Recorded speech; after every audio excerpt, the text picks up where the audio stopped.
Mi nombre es Patricia Rodríguez, soy estudiante de la Fundación Universitaria Juan de Castellanos de la Facultad de Ciencias Agrarias y Ambientales, exactamente del programa de Medicina Veterinaria. Bien, en este video voy a desarrollar el tema acerca de la hemodinamia y pues para poder desarrollar este tema vamos a subdividirlo en 6 temas que nos van a explicar en sí qué es la hemodinamia. Primero vamos a comenzar a definir qué es hemodinamia. Hemodinamia es una palabra que tiene dos raíces griegas, que la primera es hemo, que significa sangre, y dinamos, o dinamia, pues ya traducido, que significa movimiento. Entonces, ¿qué es la hemodinamia? Hace referencia al movimiento de la sangre dentro de los vasos sanguíneos. La hemodinamia es una rama de la biofísica, o es estudiada dentro de la biofísica, y pues para poder comprenderla vamos a ver los siguientes temas. Lo que es un repaso anatómico para podernos localizar cuáles son las estructuras por las que se da el flujo de la sangre, las que interfieren en las presiones. También vamos a definir el término de caudal, lo que es resistencia periférica, que nos hace referencia a lo que es la vasodilatación y la vasoconstricción, que son términos que vamos a definir más adelante. También va a estar la ley de Poisson, los tipos de flujo y las leyes de la circulación. Entonces vamos a comenzar a desarrollar el primer tema, que es el repaso anatómico.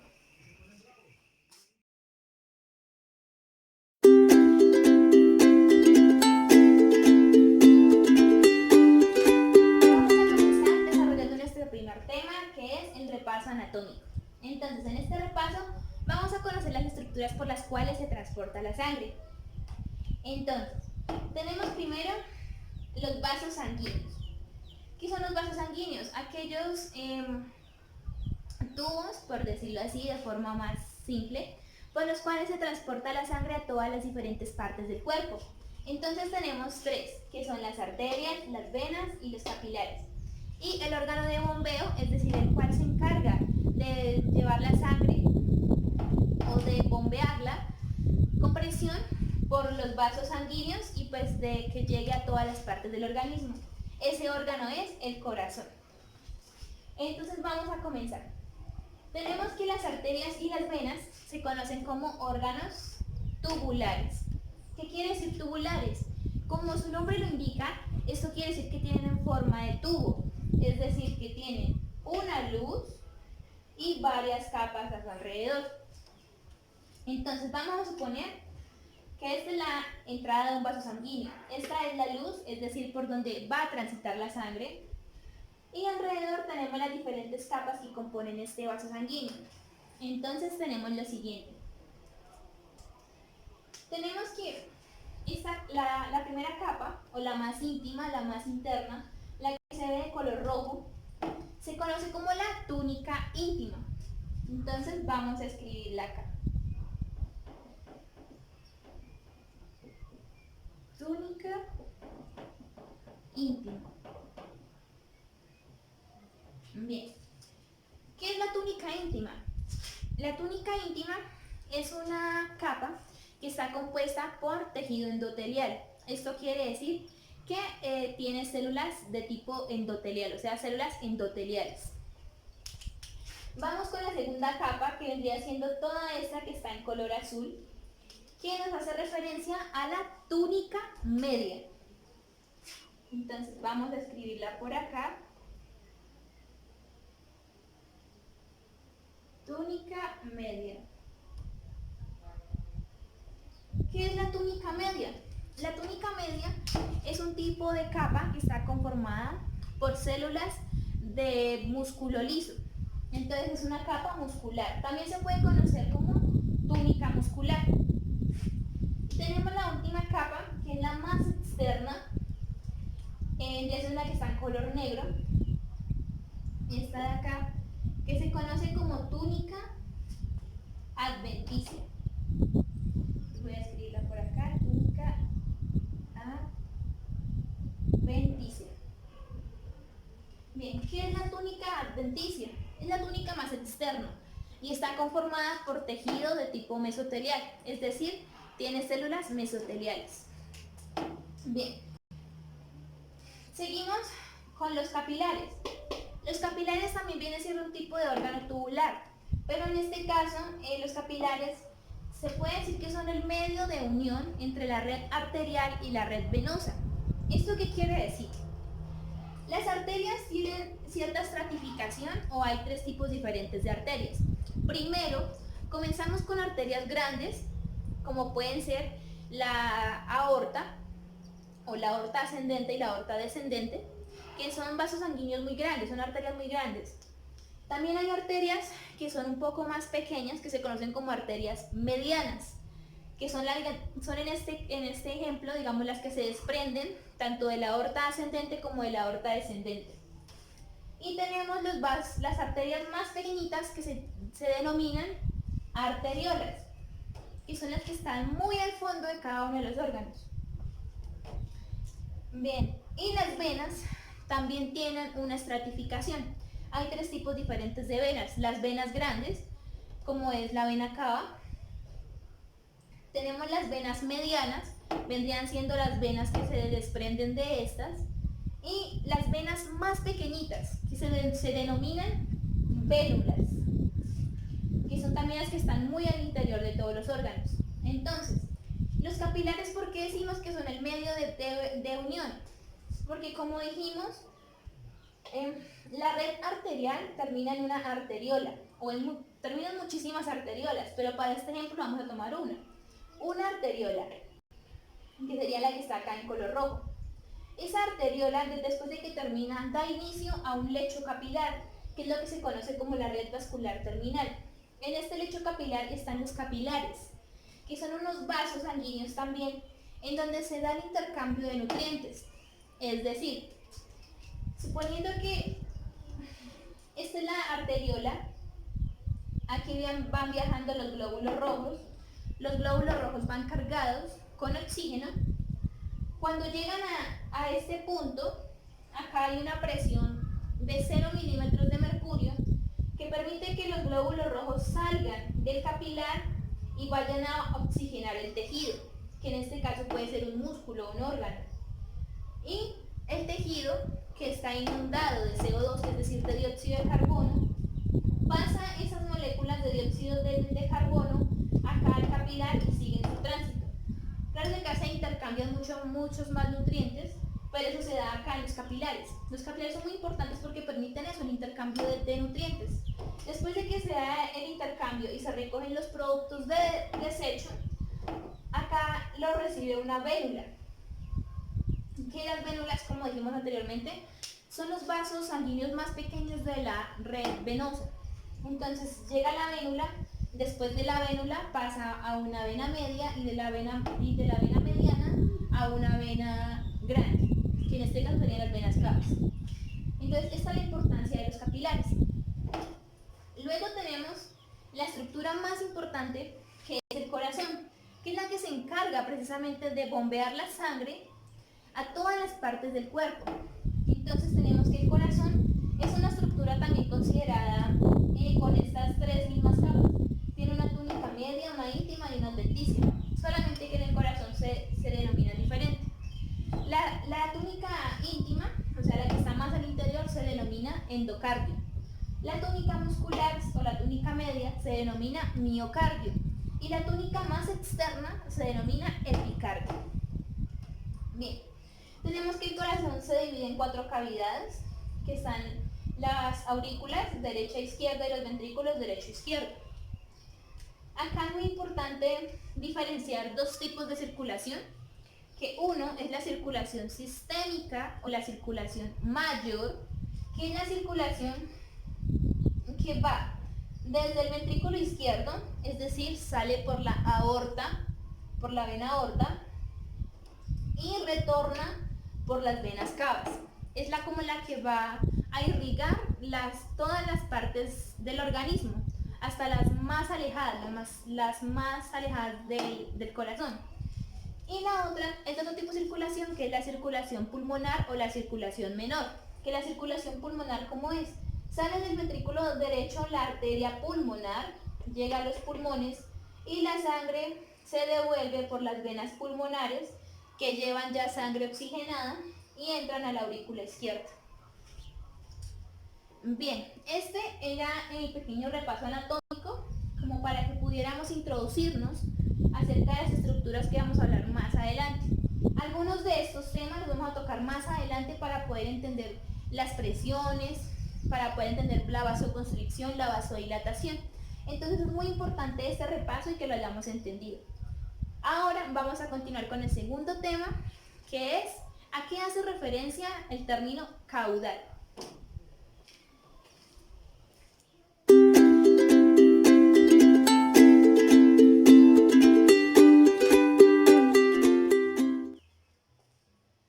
Vamos a dar continuidad al segundo tema, que es caudal. ¿A qué se refiere este término de caudal?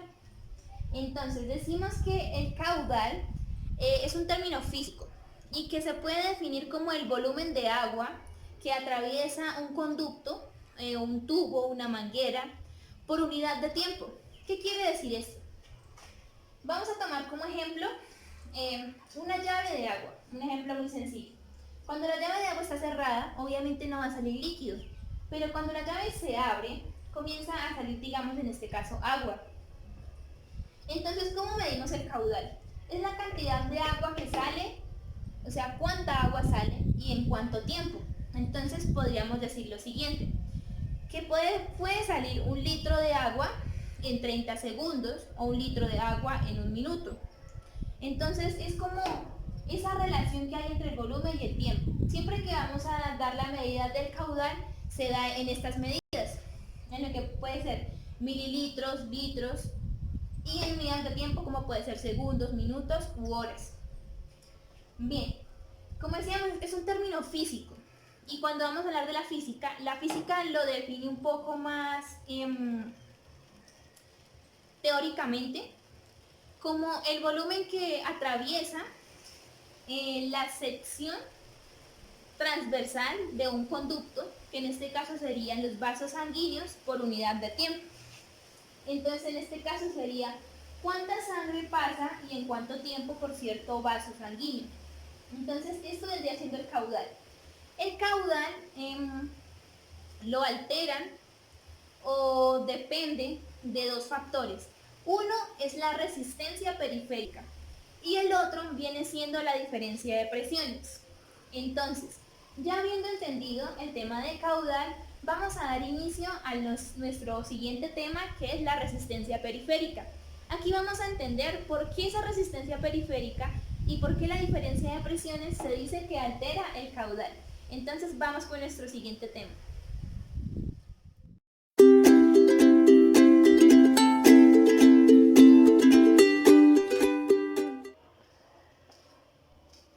Vamos ahora a hablar del tema de la resistencia periférica. Bien, ¿qué es o cómo se entiende la resistencia periférica? Se entiende como la resistencia que se opone o que opone el lecho arteriolar al paso de la sangre. ¿Qué quiere decir esto? Primero tenemos que está determinada por el tono muscular. ¿Esto qué quiere decir? En la primera explicación acerca del repaso anatómico, vimos que las estructuras de los vasos sanguíneos tienen una capa media o una túnica media que está formada por tejido muscular. Hay que resaltar algo. En las arteriolas y en todos los tipos de arterias, esta capa muscular es demasiado desarrollada, es muy desarrollada, si la vamos a comparar a diferencia con las venas. Entonces, cuando hablamos del lecho arteriolar, nos estamos refiriendo precisamente a las arteriolas, que son las estructuras más pequeñas de la red arteriolar. Entonces, las arteriolas tienen, como dijimos antes, una capa muscular muy desarrollada, que le permite ejercer esto, lo que es la vasodilatación y la vasoconstricción. Entonces, estas estructuras están determinadas por el tono del músculo liso arteriolar. Entonces, mientras más contraídas están las arteriolas, significa que hay una vasoconstricción. Esa capa muscular media lo que permite es que se ejercen estas 2 funciones, lo que es la vasoconstricción y la vasodilatación. Entonces, ¿a qué hace referencia la vasoconstricción? Vasoconstricción es cuando, suponiendo que esta es la arteriola, ejerce lo siguiente, se da la disminución de la luz del vaso sanguíneo, en este caso de la arteriola. Como podemos ver acá, esta es la luz, es decir, por ahí es por donde pasa la sangre. Entonces, en este momento hay una vasoconstricción. ¿Por qué? Porque se disminuye la luz del vaso sanguíneo. Si vamos a mirar lo que es el término vasodilatación, es lo contrario, es decir, que la luz aumenta. Entonces acá, como podemos ver, se ve la clara diferencia de la luz de cada uno de estos dos vasos. Entonces, cuando hay vasodilatación, se dice que hay una resistencia periférica menor. ¿Por qué? Porque como podemos ver, si la luz del vaso es más grande, puede fluir la sangre con mayor facilidad. Es decir, que hay una resistencia muy mínima. En cambio, cuando la luz del vaso sanguíneo es muy pequeña, eso quiere decir que hay una vasoconstricción. Eso quiere decir que la resistencia periférica es mayor. Quiere decir que hay una mayor resistencia a que pase el fluido de la sangre con facilidad. Entonces, a eso se refiere la vasoconstricción y la vasodilatación, que como tal hacen parte de la resistencia periférica o influyen en esta. Entonces, nosotros decíamos que la resistencia periférica también es un factor que hace depender al caudal, y es muy lógico, porque si podemos ver, si está en un estado de vasodilatación, es decir, la sangre puede fluir con mayor facilidad, eso quiere decir que la unidad de volumen del caudal va a ser mayor en la misma unidad de tiempo en la que quizás se ha medido, ¿sí? Y si hay vasoconstricción, eso quiere decir que es un poco más difícil que la sangre pase con facilidad, entonces eso significa que el volumen de sangre que va a salir por este vaso va a ser menor. Si ponemos un ejemplo, decimos que normalmente salen 2 litros, ejemplo, de sangre en un minuto. Y con este es un ejemplo. Entonces, si hay vasodilatación, ya no van a salir 2 litros en un minuto, sino que puede que salgan, por ejemplo, 3 litros en un minuto. ¿Por qué? Porque fluye la sangre mucho más rápido, porque puede fluir con mayor facilidad. En cambio, si hay vasoconstricción, podemos decir que pueden salir 1 litro en un minuto, es decir, se disminuye ese volumen por el cual fluye la sangre, se disminuye porque hay una resistencia. Entonces, por eso decimos que la resistencia periférica influye en el caudal. Bien, ahora vamos a pasar a hablar de otro subtema que hace parte también de aquellos factores que dependen del caudal, que es la diferencia de presiones. Entonces, lo vamos a ver a continuación.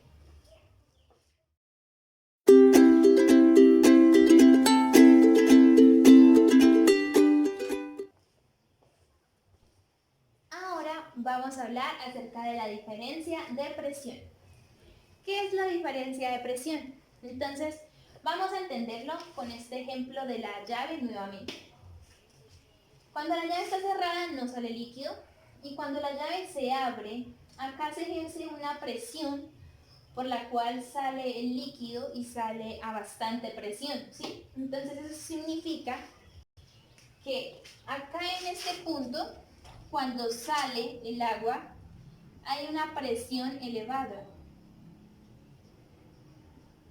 que permite que el agua salga con rapidez y pues salga a lo largo de la llave. Cuando está en este punto, acá se dice que hay una presión nula, o sea, ya cuando va a salir, porque no se ejerce, no hay nada que ejerza algún tipo de presión, acá ya simplemente el agua sale, pero sale sin ninguna presión y se dice que la presión es nula, es decir, acá ya no hay nada que le permita ejercer presión. La presión elevada que viene de acá, se puede decir que acá ya simplemente se pierde. Bien, esto se trata de la diferencia de presiones. Por ejemplo, podemos ver en este caso que acá hay una presión elevada y acá hay una presión nula. Entonces es como ver esa diferencia de la presión en el mismo recorrido del agua, pero en diferente punto. Bien, vamos a hablar de la diferencia de presión que se ejerce en el corazón. Entonces acá tenemos básicamente un dibujo del corazón las aurículas, ventrículos. Acá en el ventrículo izquierdo sale la arteria aorta, del ventrículo derecho la pulmonar, las hago así líneas entrecortadas, pues para entender que sale de acá y pues acá no es que pase directamente por la aurícula, sino que pues por decirlo así pasa por encima, y así es como se ve, así más o menos es la estructura de cómo salen los vasos sanguíneos del corazón. Entonces la aorta sale del ventrículo izquierdo, la arteria pulmonar del ventrículo derecho, las venas pulmonares retornan a la aurícula izquierda y las venas cavas retornan a la aurícula derecha. Entonces, aquí hay algo muy importantísimo. Se dice que en el ventrículo izquierdo se genera una presión elevadísima, aproximadamente de 100 milímetros de mercurio. Entonces, eso vendría siendo acá. Y se dice que en el ventrículo derecho la presión puede llegar a ser hasta igual a 0 milímetros de mercurio. Milímetros de mercurio es la medida de la presión que se ejerce o que se da para entender la fuerza de las presiones, por decirlo así, en las cavidades del corazón. Entonces, si podemos ver acá hay una diferencia muy marcada. Y esto se da porque hay una diferencia de presiones, es decir, que hay una diferencia de presión de la arteria pulmonar frente a la arteria aorta. Esto se da ¿por qué? Porque como vemos, generalmente tanto el corazón como los pulmones están los dos juntos dentro de la caja torácica, es decir, están muy cerca. Si nosotros vamos a hacer una revisión física de esto, cuando vamos a estudiar un paciente en el anfiteatro, podemos darnos de cuenta de esto, que el corazón está muy pegado a los pulmones.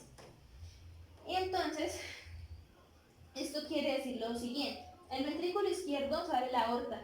La aorta, como sabemos, lleva la sangre para todas las partes del cuerpo, hasta para las más alejadas. Es decir, hasta para digamos, la punta de los pies y los extremos del cráneo, de la cabeza. Entonces, por ende, obviamente, este ventrículo tiene que tener una mayor presión para que esa sangre pueda llegar hasta esos sitios que están muy alejados del corazón. En cambio, el ventrículo derecho, que lleva la arteria pulmonar directamente a los pulmones, como están tan cerca, el corazón de los pulmones no necesita tanta presión para que llegue la sangre acá. Lo mismo, de acá la sangre que se retorna por las venas pulmonares no necesita tanta presión para que llegue la sangre a la aurícula izquierda, porque están muy cerca, o sea, está muy cerca el corazón de los pulmones. Entonces, por eso se ejerce una mayor presión acá en el ventrículo izquierdo. Y en el ventrículo derecho se ejerce una menor presión, que se puede llegar a decir que puede llegar hasta los 0 milímetros de mercurio. Bien, esto era como lo que quería que entendiéramos. Y también hay otra diferencia de presiones que se da, por ejemplo, en cuanto a un vaso sanguíneo. Suponiendo que este es un vaso sanguíneo, se da una diferencia de presión acá también. ¿Por qué? Porque es muy diferente la presión que está acá dentro del vaso a la que está afuera. Es decir, es diferente la presión intravascular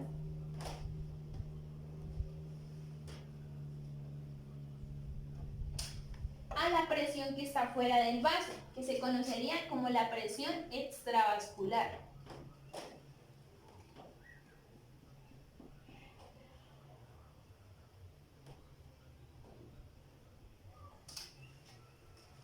Bien, entonces aquí podemos ver la diferencia de las presiones. Y decimos que esa diferencia de presión también afecta a lo que es el caudal. Obviamente lo afecta porque puede cambiar, como en el ejemplo anterior, Si hay un mayor fluido de sangre o un menor fluido de sangre. Si hay un mayor fluido de sangre es porque hay una mayor presión. Y si hay un menor fluido de sangre es porque hay una disminución de la presión. Entonces aquí podemos ver esto. Algo ya para finalizar, se dice que la sangre fluye de las cavidades izquierdas a las cavidades derechas del corazón. Y esto se debe precisamente a la diferencia de presión que existe. Por eso lo podemos ver acá, como les acabé de explicar en cuanto al ejemplo de la aorta y de la arteria pulmonar. Bien, entonces, ya habiendo entendido este tema, vamos a pasar a nuestro siguiente tema, que es la ley de Poiseuille.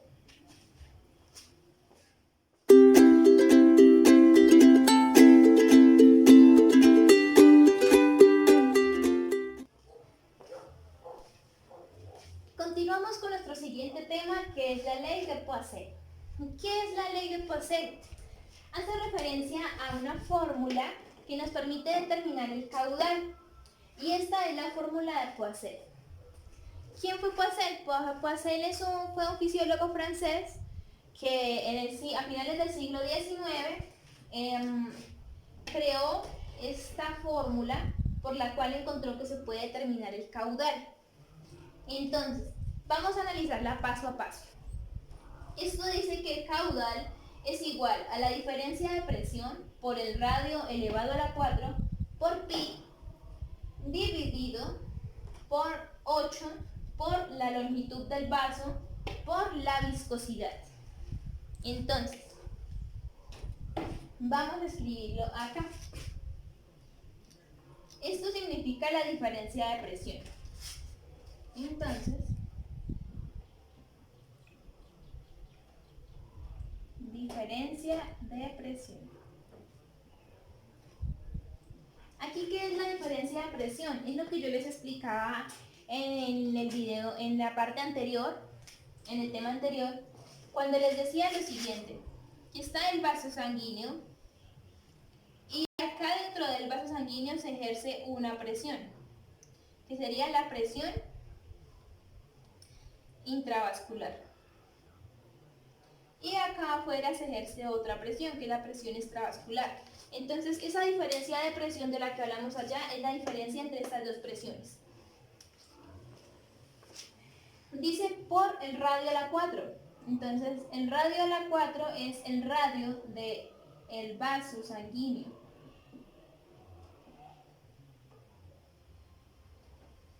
Como sabemos, toda circunferencia puede tener un radio. Entonces, la entrada de ese vaso sanguíneo viene siendo redonda, por ende, por ser tubular, y por ende acá va a tener, se puede hallar el radio de ese vaso sanguíneo, de la entrada de ese vaso sanguíneo. Entonces estaría el radio por el número pi, que el número pi es un número constante, es aproximadamente 3.14.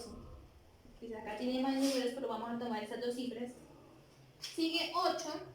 8 es un número completamente constante en la fórmula.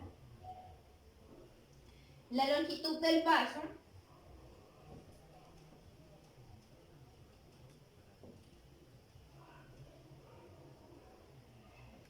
y por n, que significa viscosidad.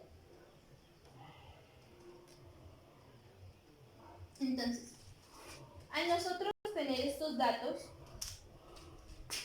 la diferencia de la presión, el radio del vaso, la longitud del vaso y la viscosidad, podemos hallar el caudal.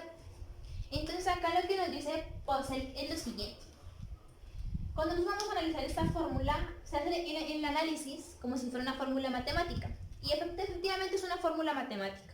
Entonces se hace el siguiente análisis. El caudal es directamente proporcional a la diferencia de presión y al radio. Entonces, ¿qué quiere decir directamente proporcional? Que si aumenta la diferencia de presión, por ende va a aumentar el caudal. Que si aumenta el radio, por ende va a aumentar el caudal. Por ejemplo, acá, en esta parte, si aumenta 2 veces la presión, va a aumentar 2 veces el caudal. En esta parte, como el radio está elevado a la cuarta potencia, quiere decir que si el radio aumenta, el caudal, por ejemplo, si el radio en esta parte aumenta, el caudal va a aumentar básicamente no el doble, sino va a aumentar mucho más. Eso es un aproximado más o menos de 8 a 16 veces más. Es como la diferencia que da acá. Lo otro es que si la vamos a analizar con la parte de abajo, entonces ya es lo contrario. El caudal va a ser indirectamente proporcional a la longitud del vaso y a la viscosidad. ¿Qué quiere decir? Si el caudal aumenta, la longitud del vaso debe ser menor. O si la longitud del vaso es mayor, el caudal tiene que disminuir. Lo mismo, si la viscosidad aumenta, el caudal disminuye. Y si la viscosidad disminuye, el caudal aumenta. Eso es básicamente como el análisis de esta ley de Poiseuille. Entonces, para poder determinar el caudal, tenemos que tener estos datos. Ya los otros los tenemos acá en la fórmula, que es el pi, un número constante, el 8 también un número constante. Tenemos que tener la diferencia de presión, el radio del vaso sanguíneo, la longitud del vaso y la viscosidad. Con estos datos podemos hallar el caudal. Entonces, esto es lo que nos plantea la ley de Poiseuille. Entonces, ya habiéndolo analizado, vemos que también tiene una relación con el caudal porque nos permite hallarlo. Entonces, ya habiendo analizado la ley de Poiseuille, vamos a pasar al siguiente tema, que es el flujo sanguíneo.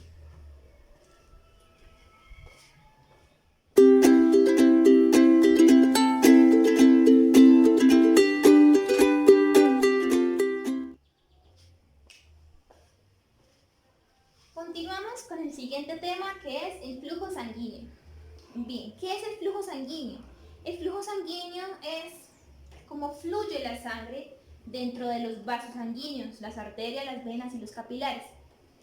Este flujo tiene algo muy particular y es que es muy ordenado, es muy coordinado. ¿Y esto por qué lo decimos? Sabemos que la sangre está conformada por una parte líquida y una parte sólida. Entonces cada una de esas partes viaja en los vasos sanguíneos de una forma especial. ¿Por qué? Como lo dijimos en la primera explicación, en el repaso anatómico, vimos que la estructura de un vaso sanguíneo, de las venas y las arterias, tiene generalmente tres capas. Que la primera capa, la que vemos acá en rojo, es conocida como una capa de tejido endotelial.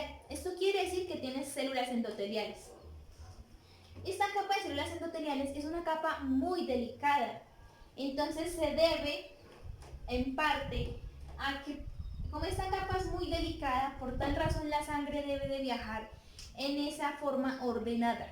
Entonces, en el flujo sanguíneo tenemos dos clases de flujos. Uno que se conoce como el flujo laminar y otro como el flujo turbulento. Vamos a mirar cada uno de ellos. El primer flujo, el flujo laminar, nos hace referencia a lo siguiente.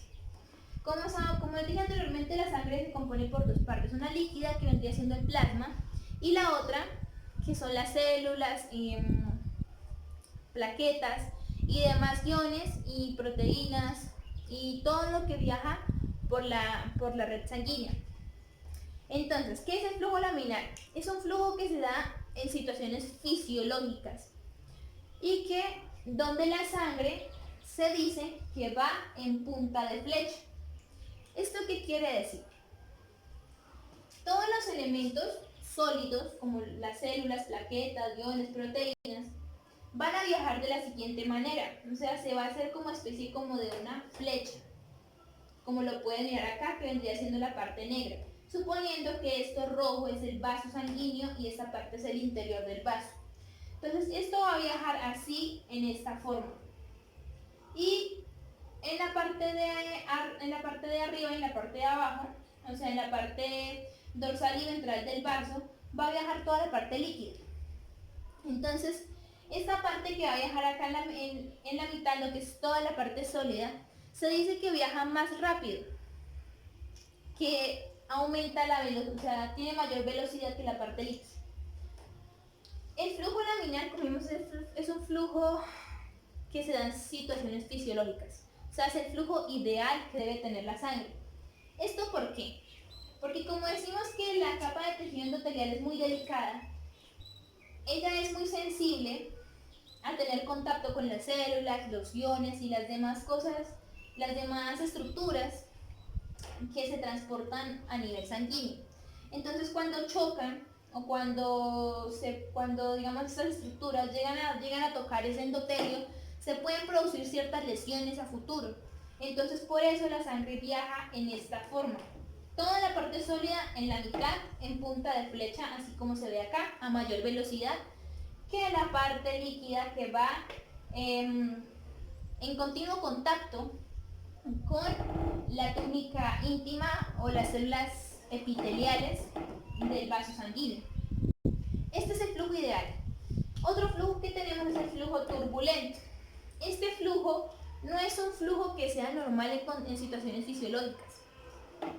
¿Por qué? Porque el flujo turbulento lo podemos definir como el desorden del flujo laminar. ¿Qué quiere decir? Que tanto células como iones, cargas que vayan acá, o sea, toda la parte sólida de la sangre, va a viajar ya no en el orden de punta de flecha, sino que va a viajar en continuidad junto con la parte líquida que es el plasma. Es decir, que estas células pueden tocar fácilmente la capa endotelial del vaso sanguíneo, lo cual lo puede llegar a lastimar. O sea, esto puede llegar a ser una patología cuando se da permanentemente un flujo turbulento. Puede llegar a lesionar esa capa endotelial del vaso sanguíneo y se puede producir una lesión gravemente a futuro. Sin embargo, este flujo turbulento es normal cuando se da la bifurcación de los vasos sanguíneos. Poniendo un ejemplo, cuando sale la arteria aorta del corazón, ella se bifurca en aorta ascendente y aorta descendente. En esa bifurcación se da ese flujo turbulento debido a la presión que lleva y a la orientación que tiene que tomar la sangre. Entonces, decimos que una bifurcación es algo como parecido a una Y. Como podemos ver acá. Acá la sangre puede ir fácilmente en un flujo laminar, pero al llegar acá es necesario que ese flujo se desordene para que la sangre pueda tomarle esos dos caminos. Entonces, en esas condiciones, digamos que no viene siendo algo ya patológico o algo anormal, sino que ya viene siendo algo necesario, que se dé ese flujo turbulento, que se dan las bifurcaciones, pero luego de que pase la bifurcación, tiene que la sangre nuevamente tomar el flujo laminar. Entonces, este es el tema del flujo sanguíneo y esto era lo que les quería explicar. Vamos a continuar con el siguiente y último tema, que es las leyes del aparato circulatorio o las leyes de la circulación. Entonces, vamos a continuar con ellos.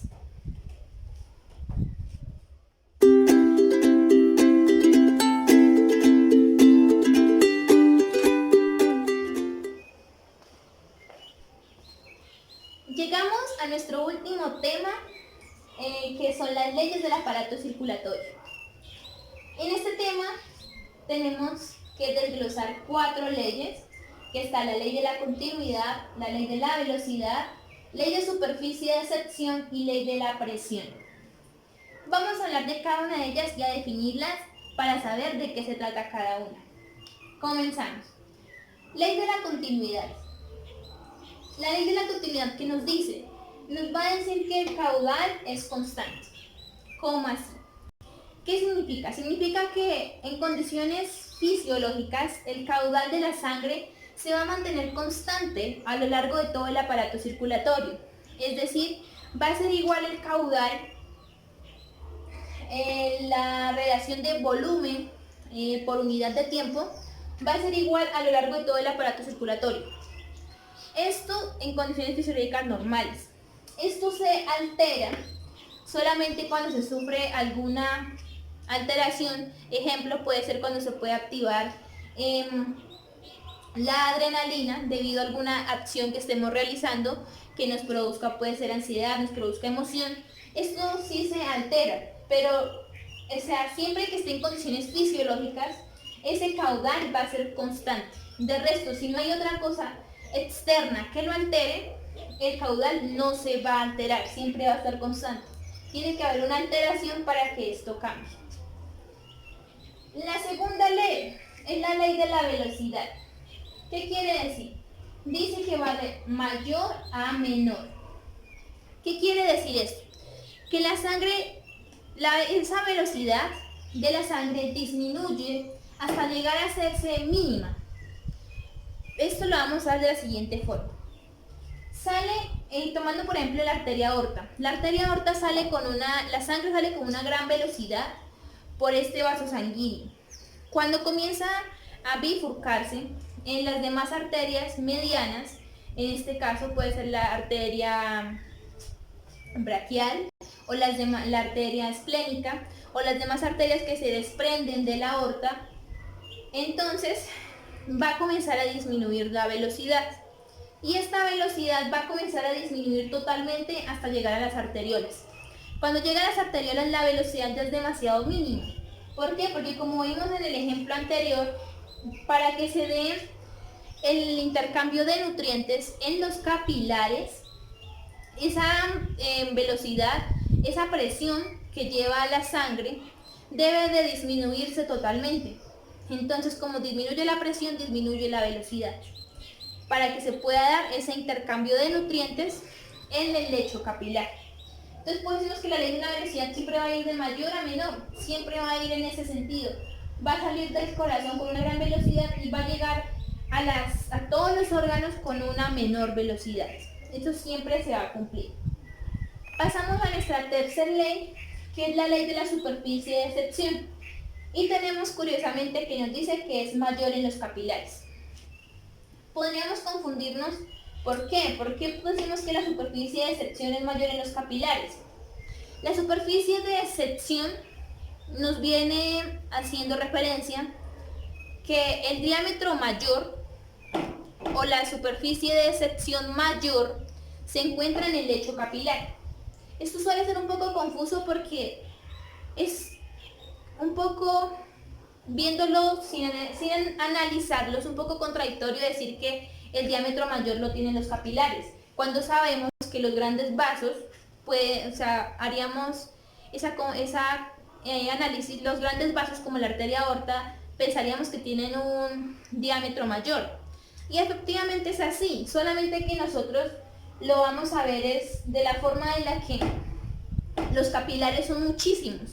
O sea, son demasiados a comparación de las arterias y de las venas. Si vamos a sumar todo el diámetro de los capilares, algunos estudios nos dicen que pueden llegar hasta los 5.000 centímetros cuadrados. Entonces es muchísimo. A diferencia, por ejemplo, si vamos a ver el diámetro de la arteria aorta, es aproximadamente de unos 5 centímetros cuadrados su superficie de sección o su diámetro. Entonces, por eso es que decimos que la superficie de sección es mayor en los capilares, porque los capilares son muchísimos. Son muchísimos a diferencia de la cantidad de arterias y venas que nosotros tenemos en el cuerpo. Entonces, a eso lo llamamos ley de la superficie de sección o diámetro mayor. Tenemos la cuarta y última ley, que es la ley de la presión. Nos dice que la presión es máxima en la aorta y va disminuyendo. Y es algo parecido a la velocidad, que también nos dice que va de mayor a menor. Tienen una relación proporcional, directamente proporcional. Si aumenta la presión, aumenta la velocidad. Si disminuye la velocidad, aumenta la presión. Por ende, si esta ley se cumple, esta también debe de cumplirse.